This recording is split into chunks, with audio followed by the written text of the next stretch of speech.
This is an inbox review for the AMG 172nd Messerschmitt Bf.109A, which is one of the first variants, and it is also slightly confused with some of the V variants as well. I won't get into that here, but basically the prototypes and the A version kind of merged into one, and then they moved into the B series of aircraft.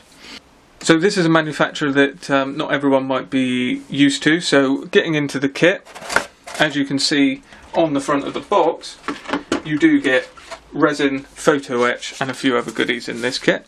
So looking at the instruction booklet, it's a nice, it's got a nice write-up here telling you about the A series, and the last line here is the Bf.109A was the first serial version of the Bf.109, and a total of 22 aircraft were built. So we're talking very early in the production of the 109s. These only saw service in Spain with the Condor Legion, and most were kept in Germany. And with the parts layout here, you can see that you've got two sprues of plastic with a clear sprue as well, and then we've got some photo etch parts. And then there's another sprue on this side with a small piece of resin. So getting into the build, it's there's an awful lot of detail in this kit. It's worth mentioning. So don't be surprised that it doesn't sort of look it when you look at the box, but there's plenty going on in here. So using the photo etch, we've got instrument panel going on with a decal, which is a nicely printed decal. I've already looked at that and we'll see that shortly. Then we start to build up a very, very comprehensive cockpit here with the seat, the rear wall, the floor, foot pedals, photo etch harnesses going on, and then we've got photo etch sides to the chair as well, and the side for the cockpit. Then we've got a photo etch part going on to make up part of the radiator. And then curiously, we're actually going on to the undercarriage here, where we've also got photo etch parts here going on to give extra detail in the undercarriage legs and on the tail wheel. And then we've got a few parts here with a couple of hand wheels with a chain going through to go onto the side of the fuselage half. Then you start to get the parts into the fuselage, and half which has got a few decals going on for some of the instruments. You've got the instrument panel going on, and then we've got another photo etch part here which I think is for the map holder for the side of the wall. Then the two fuselage halves go together and the cockpit drops in. We've also got engine detail built in as part of the fuselage halves, and that is then expanded on in this part where we add more detail and we put the top to the engine as well as some of the side frames. And then a few more small photo etch parts go in to complete the cockpit once it's inside the fuselage halves. Then flipping over, we've got wheel bay detail that gets glued onto the underside of the wing, and then the tops of the wings are glued on top of that as well, and the fuselage goes on to the top of that. Then we've got a cowling going on. There isn't really an option to show the engine, although it is there. The cowling is separate, but you may want to look at that as far as displaying that. Then we've got another photo etch part here going on to the front of the engine, which is I don't know the name of this, but it's where the propeller connects, I believe. And then the radiator goes on, and we've got two halves here for the radiator on the underneath of the aircraft. Then the rear horizontal stabilizers are going on with the struts, and the ailerons are then going on as well with a photo etch part going on to the rear of the radiator and the scoop there.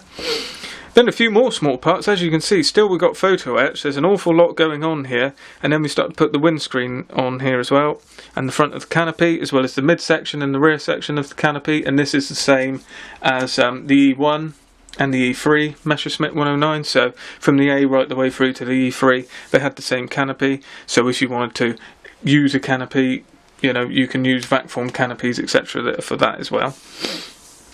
Then the propeller goes on. We've got the twin-bladed propeller there, which is very old style, and then photo etch landing gear doors, and also the resin part goes on underneath, which is, I believe, an oil cooler. We saw this in the conversion set for the D of the Edward kit that I did earlier. I did a review of earlier by Alicat Models.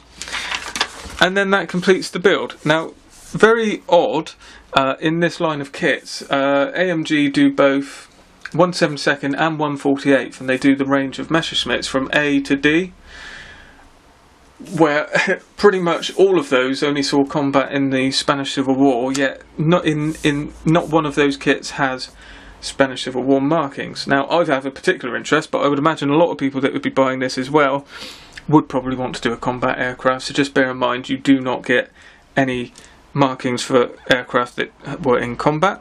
So all of these are German based.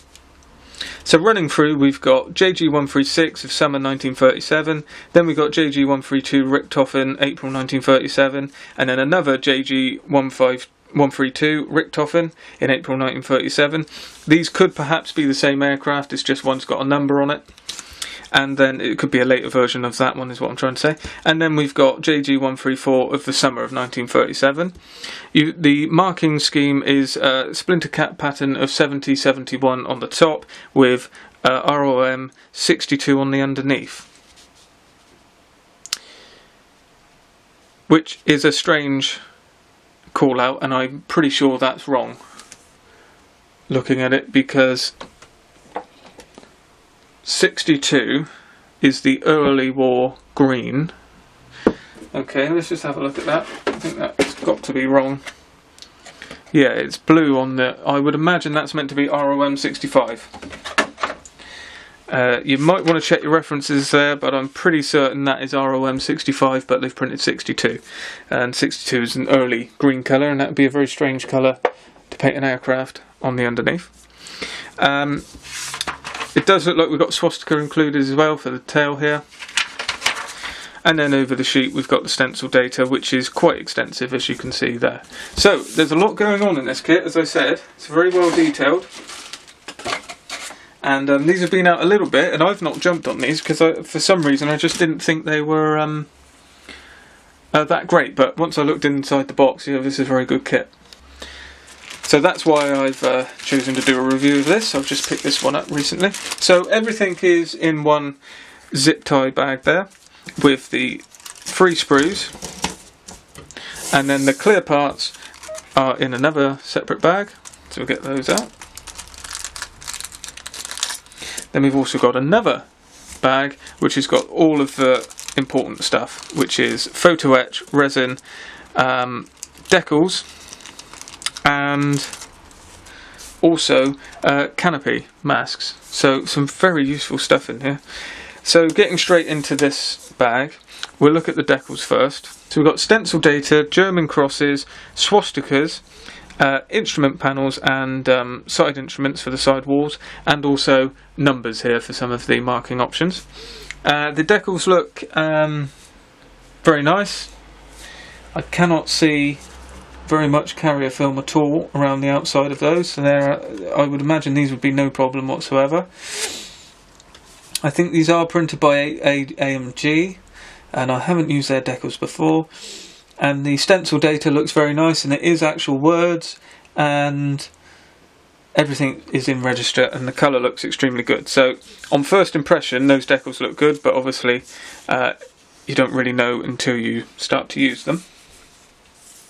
Then we've got the Canopy Masks, which you can't see much of here, but they are obviously cut for the canopy that I mentioned earlier. So if you were using a vac form as well, I mean, I'm only mentioning the vac form because of the amount of upgrades you've got in here, you might choose to add a vac form canopy. So just if you were, I would think these would probably fit a A to E3 version canopy. So that's a nice addition. Then we've actually got the clear parts. So not that I see any problem with these whatsoever. They look very nice, and it's just the limitations of injection moulding, that if you're going to have it open, they are a little bit thick, and if you're a perfectionist or you're looking for scale to go one extra on your scale model, then adding a vac form canopy is the way to go. But yeah, these are absolutely crystal clear. The panel lines and the framing is very nice. There is no framing from what I can see on the middle section, which again isn't a problem when you've got the Canopy Masks, and it's probably a good thing because the framing is usually always quite overscale anyway. So they're very nice. One bit's fallen off there, that's not reflecting on the kit, that's my fault. Then we've got a couple of photo etch frets there as well, and as you can see there's tons of detail all the way across these. You've got the gear doors here as well, which is they're two parts to probably give you the right thickness. You've got internal detail as well as external detail. You've got two different types. So this fret here is for the A model and has a slightly different taper to the undercarriage doors there. So that's a nice addition. Then the one piece of resin is this small oil cooler which sticks out on the underneath of the aircraft. And that's a nice thing to have there, and that is a key feature of these early 109s. Then looking at the first sprue, we've got the fuselage halves and the top parts of the wing. The detail is extremely nice. The recessed panel lines are very good. All of the recessed panels and access doors and hatches are extremely well done as well. And here you can see the engine detail as well, which is again very well done. It's extremely well detailed actually for a kit part. And then you've got interior detail there on the cockpit walls as well. So that's very nice. Then the next sprue has a few small parts for making up the airframe. So you've got the propellers, the exhaust, you've got the different nose cone, you've got the different cowlings here and the front of the nose, which runs down to where the propeller is, the tail wheel, all of the nice small parts. And here you should be able to see just how finely moulded some of these parts here, especially when we run around here and you can see the control stick and a few other parts here. You've also got very, very nicely moulded seat there with a hole in the back, which is extremely fine for the seat belts to go through. The instrument panel here is a plastic part with no raised detail, and the decal is going to go on there. And then you've got the two parts for the cowling as well. So that's nice. So again, very nice to see. There's no problem across there. It's the detail is really, really good. And then we've got the parts here for the underneath of the nose as well as the lower parts of the wing. We've got a few other details here as well. There you can see the wheel well details, which, looking at this other sprue, you do have internal details here, and then these parts just give you the depth of the wheel well from here, and you've got nice recessed parts there as well for them to fit into. We do have, it is like a short run kit, so we don't have locating pins or anything, but it looks as though everything's going to line up pretty well. Looking across the aircraft there, the wheels are very nicely detailed. They're two halves, but they've got nice tread pattern and a nice hub detail. And there are the separate ailerons with fabric detail, which is very nice and subtle. So that is the AMG Bf.109, Messerschmitt Bf.109A version in 1/72 scale. It's a very nice kit, and if you're looking for something a little bit different from the Messerschmitt series, if you don't want to do a sort of E to G, which is covered quite extensively, then these are a very nice option. This was under £20 I think when I picked this up at this show, and given the amount of extras that are in it, that's not a bad price. They've also done all of these, I think these are just scaled down versions of the 1/48 scale as well, so they've got them in that scale if that's what you would prefer as well. So if you're looking for something a little bit different, this one could be for you. So I hope you like what you see, and stay tuned for more.